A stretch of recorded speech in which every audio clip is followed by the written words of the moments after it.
ఓం వసుదేవసుతం దేవం కంసచాణూరమర్దనం దేవకి పరమానందం కృష్ణం వందే జగద్గురుం.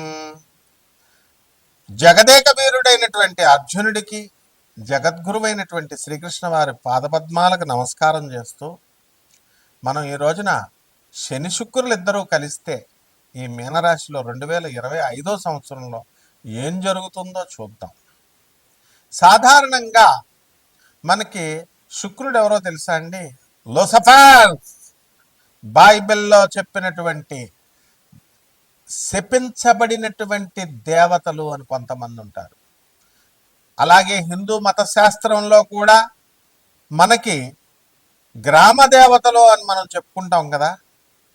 వాళ్ళ గురించి కొంతమంది ఏమంటూ ఉంటారంటే, ఏమండి ఇప్పుడు నల్ల మైసమ్మ, ఎర్ర మైసమ్మ, తర్వాత ఈ యొక్క గండి మైసమ్మ, ఇలా చాలా పేర్లతో ఉన్నారు. కట్ట మైసమ్మ. మా పంతులు గారు ఒక ఆయన ఉండేవారు. అయ్యి బాబాయ్, ఏంటి ఈ గండి మైసమ్మ, ఈ కట్ట మైసమ్మ ప్రాణాలు తీసేస్తుంది, చెరువు గట్ల మీద ఒంటరిగా వెళితే ప్రాణాలు తీసేస్తుంది అని అనేవారు. అటువంటి పోలేరమ్మనే మన వీరబ్రహ్మేంద్ర స్వాముల వారు గురుదేవులు ఆయన చుట్టకు నిప్పపట్రా అంటే అక్కడ ఉన్నటువంటి ప్రజలందరూ చూస్తుండగా చుట్టకు పట్టుకొస్తుంది. దెబ్బతో దెమ్మ తిరిగిపోతుంది అక్కడ ఉన్నటువంటి జనానందరికీ. అంటే గ్రామ దేవతలను అలా అంటాం కదా. అలాగే మన బైబిల్లో కూడా వీటిలన్నిటిలో కూడా లూసిఫర్ అంటే ప్రభువు ఏం చేశాడంటే, దేవుడు ఏం చేశాడండి, ఆయన ఒక సృష్టి చేశాడు. ప్రధాన చీఫ్ పిఏ లాగా లూసిఫర్ని. అరే నువ్వు వెళ్ళి పరిపాలిస్తున్నాడు. మరి ఆయన ఏమన్నాడు, వెళ్ళి నన్ను పొగడకుండా ప్రభువుని ఎందుకు పొగడటం, దేవుణ్ణి ఎందుకు పొగడటం అని చెప్పేసి ఆయన ఏం చేస్తాడు, ప్రభువుని పొగడకుండా ఆయన తనను తాను పొగడుకుంటూ ఉంటాడు అనమాట. అతనే అప్పుడు ప్రభు కోపం వస్తుంది. తనను పొగడమని తన్నే దేవుడిగా డిక్లేర్ చేసుకుంటాడు ఈ లూసిఫర్. అప్పుడు ప్రభు శపించి, నువ్వు శపించబడినటువంటి దేవతలనే వాటిల్నే ఏమంటామంటే భోగలాలస దేవతలు అంటాం. యక్షులు, కిన్నర్లు, కింపురుషులు ఇలా ఉన్నారు కదా. అలాంటి కేటగిరీలో ఈ లూసిఫర్ అనేటటువంటి వాడు సాతాన్ అంటాం. మన హిందూ ధర్మశాస్త్రంలో కలిపురుషుడు అంటాం. అతనే శుక్రాచార్యుడు. అంటే శుక్రాచార్యుడు ఏం చేశాడంటే భోగలాలసత్వం, రాక్షసులకు గురువయ్యాడు. శుక్రాచార్యుడు తత్వంలో 2 రకాలు ఉంటాయండి. శుక్రుడుగా ఆయన రాక్షసులకు గురుత్వాన్ని వహించినప్పుడు ఆయన ఆచార్యుడిగా ఉంటాడు, ఒక ప్రొఫెసర్గా మంచి చెప్తాడు. అలాగే శపించబడినప్పుడు అతను సాక్షాత్తు శ్రీ మహావిష్ణువు తన తల్లిని చంపాడు అనేటటువంటి అక్కస్సుతో శ్రీ మహావిష్ణువు మీద ద్వేషంతో భక్తి మార్గంలో ఉన్నటువంటి వాళ్ళందరినీ కూడా భోగలాలసత్వం వైపు లాగేస్తాడు. ఇల్లు విప్పిస్తాడు, మందు కొట్టిస్తాడు, ఇక రకరకాల పిల్లలు, ఇల్లు, గృహాలు, ఇలా రకరకాలుగా మనల్ని ఈ భూమి మీదే ఉండేటటువంటి సంపదలనిచ్చి ఇక్కడిక్కడే భ్రమింపజేస్తూ ఇక్కడే ఉంచేస్తాడు. ఆ శుక్ర మాయ నుంచి తప్పించుకున్నటువంటి వాడు రాధమ్మ తల్లే ఆయన మాయలో పడిపోతే సాక్షాత్తు శ్రీకృష్ణ పరమాత్మ రక్షిస్తాడు. ఆ రాధమ్మ తల్లి జాగృతమైన మరుక్షణం శుక్రాచార్యుడి యొక్క మాయను విచ్ఛిన్నం చేసింది. అంత పవర్ఫుల్ శుక్రాచార్యుడు. మరి ఇక శని ఎవరో తెలుసా అండి? అటానమస్ ప్లానెట్, స్వయం ప్రతిపత్తి కలిగినటువంటి ఒక అటానమస్ యూనివర్సిటీ లాంటిది. ఆయన బ్రహ్మ విష్ణు మహేశ్వరుల్ని ఎదిరించి పారేస్తాడు. విష్ణుమూర్తి ఈ శనీశ్వరుడి యొక్క కాలు విరగొట్టేస్తాడు.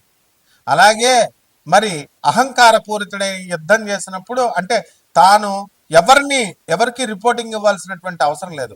ఇప్పుడు శనీశ్వరుడు మిమ్మల్ని కోటీశ్వరులు చేయాలన్నాడు అనుకోండి, చేసి పడేస్తాడు అంతే. విష్ణువుని కన్సల్ట్ చేయాలా, బ్రహ్మను కన్సల్ట్ చేయాలా, ఏమన్నా తొక్కి పడేయాలనుకోండి మిమ్మల్ని, సాక్షాత్తు శివుడు అడ్డొచ్చినా సరే తొక్కి పడేస్తాడు మిమ్మల్ని.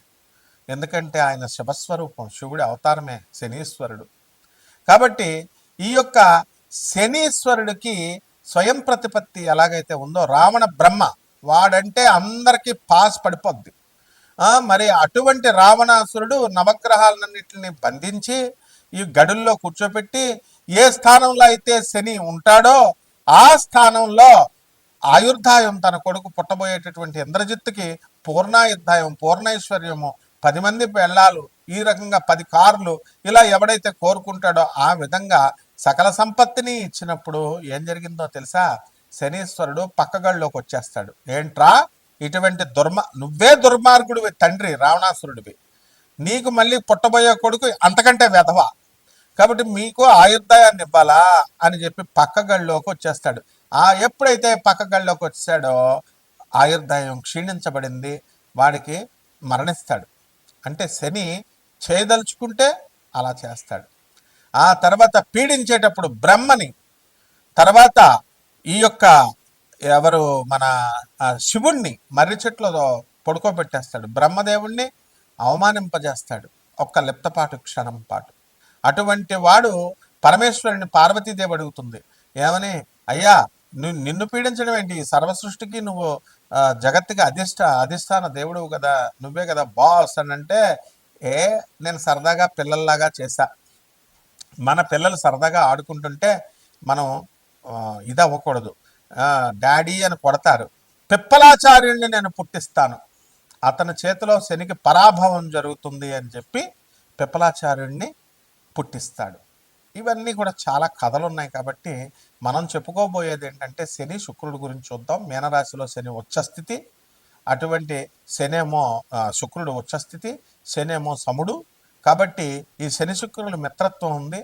కాబట్టి ఎక్కడైతే ఇప్పుడు అమ్మాయిని 7 సంవత్సరాలు 8 సంవత్సరాలు ఫోన్ మాట్లాడి వాడికి అదృశ్య సినిమాలో బ్రహ్మానందం లాగా అయిపోద్ది అనమాట. శని శుక్రులు మీనరాశిలో కలిస్తే, మళ్ళీ శని శుక్రులు వేరే చోట కలిస్తే మళ్ళీ అది సక్సెస్ అవుతుంది. అదృశ్య సినిమాలో బ్రహ్మానందం ఏం చేస్తాడండి, చక్కగా ఆ నయనతారకు మొత్తం అన్నీ చేస్తాడు, అన్నీ నాకేస్తుంది గురువుగారు అని జూనియర్ ఎన్టీఆర్ అంటాడు, మిమ్మల్ని నాకేశారండి, బాగా వాడేశారండి అంటాడు. అంటే సోఫాలు ఇప్పిస్తాడు, సామాన్ ఇప్పిస్తాడు. అలా మనం జనం అంతా కూడా ఆడది ఫోన్ చేయగానే, ఆడది అడగగానే మొత్తం డబ్బులు ఇచ్చేస్తారు. మొత్తం మగవాడు పాపం ఎంత దుర్భర పరిస్థితిలో ఉన్న ₹1 ఇవ్వడానికి బాధపడతారు. అది ఈ శని శుక్రుల యొక్క కలయిక మీనరాశిలో. అంటే ఏంటంటే మీరందరూ మిమ్మల్ని అందరినీ లవర్స్ వదిలేస్తారు, అందరూ డౌట్ లేదు. తర్వాత ఎన్నో సంవత్సరాలుగా మేము ఇన్వెస్ట్మెంట్లు పెట్టామండి లవర్ మీద, మేము ఎన్నో కష్టాలు పడి మేము 7 సంవత్సరాలు 8 సంవత్సరాలు మాట్లాడేమంటారు, మీరు మోసగింపబడతారు మీ ప్రేమికుల చేతిలో. ఇది శని శుక్రుల కలయిక. ఇక 12 రాశుల మీద ఈ శని శుక్రులు ఎలాంటి ఫలితాలు ఇస్తుందో మనం చూద్దాం ఈ వీడియో. వృషభ రాశి. ఈ వృషభ రాశి వారందరికీ కూడా మనకి మే 18వ తేదీ తర్వాత వ్యాపారాలన్నీ బాగుంటాయి. వృత్తి వ్యాపార ఉద్యోగ విషయాల్లో మీకు తిరుగులేదు. మీరు అనుకున్న పనులన్నీ కూడా చకా అయిపోతూ ఉంటాయి. స్త్రీల వలన మీకు శని శుక్రుడితో కలిసి ఉండడం వలన మీకు ఈ వృషభ రాశి వాళ్ళందరికీ కూడా స్త్రీల వలన లాభం ఉన్నప్పటికీ కూడా మరి ఈ శని అవరోధాన్ని కలిగిస్తాడు. మీ మీద మీరు స్త్రీలతో మర్యాదగా కనుక వ్యవహరించకపోతే ఒక స్త్రీ మిమ్మల్ని పట్టి మిమ్మల్ని బుక్ చేయాలని చూస్తుంది. ఎవరైతే ప్రేమల్లో నిమగ్నమై ఉన్నారో అటువంటి ప్రేమికులతో మీరు కొన్ని ఇబ్బందుల పాలవుతారు. ఒక స్త్రీ మిమ్మల్ని కాటేయాలని చూస్తుంది. కాబట్టి వృషభ రాశి వాళ్ళు చాలా జాగ్రత్తగా ఉండాలి. ఇకపోతే బట్టల వ్యాపారం చేసుకోండి, కిరాణా వ్యాపారం చేసుకోండి, హాస్టల్ వ్యాపారం, ఇవన్నీ కూడా కలిసి వస్తాయి మీకు.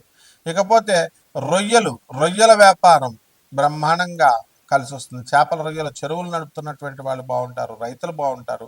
మే 18 తర్వాత రాహుకేతుల సంచారం మరి మీనరాశి నుంచి మీకు కుంభరాశిలోకి రాహు మారిన తర్వాత కేతువు మరి ఈ యొక్క కన్యారాశి నుంచి సింహరాశిలోకి మారిన తర్వాత అర్ధాశ్రమ కేతుగ్రహ ప్రభావం వలన మీకు అందరికీ కూడా కాస్త ఇబ్బందులు ఏర్పడుతూ ఉంటాయి, డిప్రెషన్స్ ఏర్పడుతూ ఉంటాయి.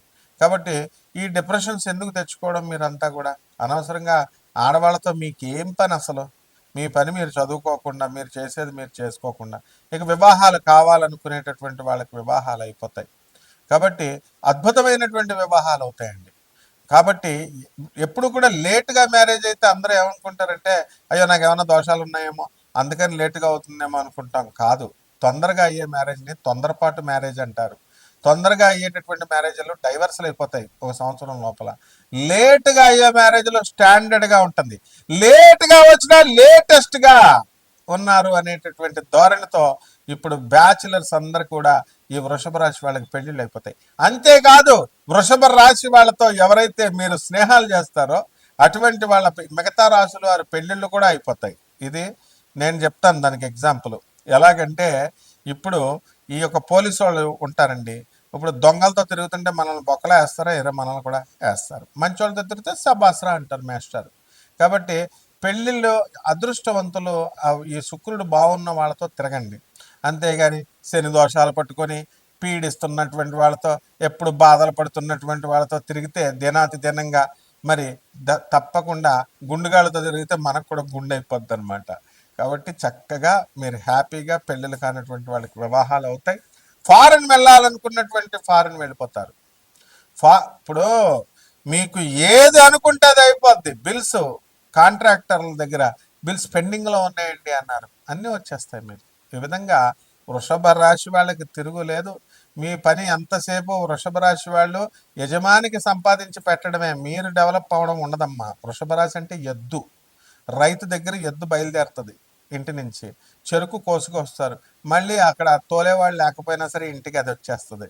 అది ఇది కొన్ని సిస్టమ్స్ ఉన్నాయి. కాబట్టి మీరు చక్కగా పరిహారాలు చేసుకోవాల్సినటువంటి అవసరం ఉంది వృషభ రాశి వారు.